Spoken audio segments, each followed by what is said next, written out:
back to another edition of Mail Call. Here we have a box from Ringside Collectibles. I actually ordered this yesterday and I was not expecting it today, so it kind of caught me off guard, but we're going to open this package up right now and see what's on the inside. Alright, here we go. And it is awesome.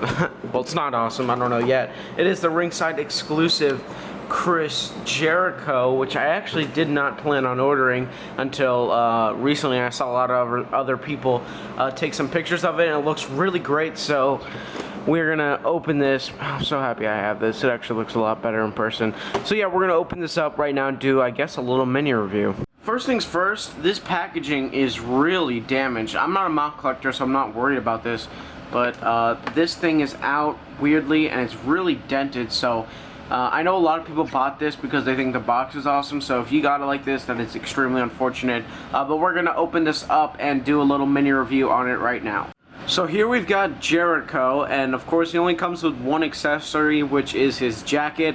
And unfortunately they did not use cloth, however they did use the really flexible rubber. But you still really can't, I mean, it's a lot more movable than the old rubber that they used to use, but you really can't still even get that great of a pose. And even if you want to do his, like, signature entrance pose, you can't really do it. It looks really weird, especially around the neck area. It looks really, like, bunched up, but we'll take this off. It's fairly easily to remove, especially because it's that soft rubber. And taking a look at the actual figure, I don't see really a likeness to Jericho that much on the head scan. I think it looks from different angles pretty bad. But, you know, the facial hair is correct. The hair is awesome. I just wish they'd use maybe a different face sculpt, because I guess they're trying to do like a sinister looking Jericho. It doesn't come off to me. And he's got some black like wrist tape. And then the tight designs are actually pretty clean for the most part, especially around the waist. And then these designs on the side, which I gotta commend them. This is actually really awesome. I love that they chose this attire as well. Doesn't look like there's that many paint smudges.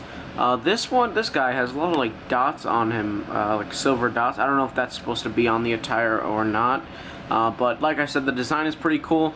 And then he's got, he didn't wear these knee pads with this attire. He actually wore the ones that were open in the back, which is what I'm going to swap onto here.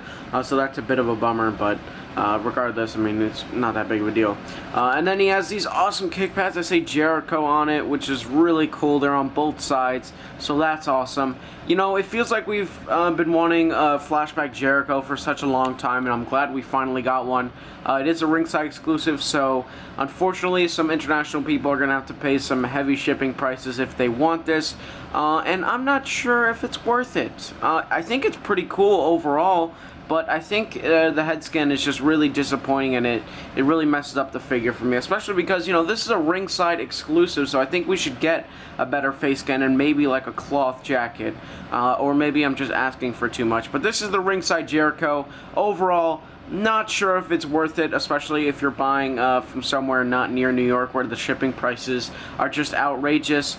But let's move on to something else. Alright, so I do want to provide you guys with an arena update because it really has changed dramatically since my last one, and they're probably going to be more in the future as I'm just changing it up every now and then. But yeah, so I moved the entranceway to the left of the ring rather than in front of it, which it was for a little bit.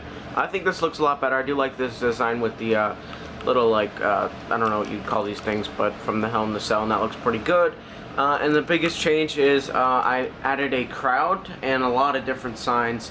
And also, as you can tell up top, I took the extra WrestleMania aprons that I had from my Hell in the Cell, and I just kind of put them on the wall, which I think looks pretty cool. And we can look at the crowd because I think it looks really cool. We have, and I'll talk about every sign also. So we just have some random figures here that I don't really use, like Sentry and Batman. Undertaker's holding a stupid idiot sign upside down. We've got Poe Dameron with a wrestling figure Spot Fest sign. We have a Wodfigs sign that's really cool, which I think turned out really well, as well as this I Heart Jim one that Eric Rowan is holding. And then we got a Mogul Club, as in like Michael Cole and JBL. If you guys don't know, JBL says Michael Cole very funny, and it's I don't really think I need to explain. I think you all understand, but yeah, there that is. We got Finn holding up a Vince Spears BPW sign. This one I'm most proud of because I suck at drawing. It's a Hot Wad sign that Thor's holding up, which is pretty cool. We got a We Want New Day that Chewbacca is holding. let's see, we got a Ring of Honor sign over there with the old letters. We got a Wodfigs sign, Blutista, Bring Back Saga Pro, Eat, Sleep, Mogul, Repeat, and a Seth Rollins sign. So, and I also did fill up the crowd a lot, which I didn't really talk about, but yeah, I think that looks pretty good. I'm liking how this looks. I did also add an extra light, so hopefully this looks a lot brighter. I'm trying to get a full shot here. I think it looks really good. I'm very happy with how this turned out. I do want to show you guys a couple different fix-ups also, so we can just get into that right now. Alright, so we have a couple different fix-ups here that I want to get into.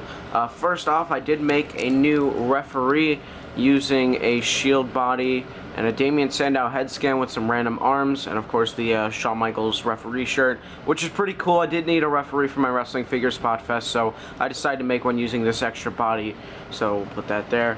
Next up, we have a Cesaro fix-up using the Elite 23 Cesaro. I swapped the lower knees, and I gave him bigger knee pads, which, you know, I actually don't mind now as much as I used to, and also gave him the Elite 33 head scan, which also looks pretty cool.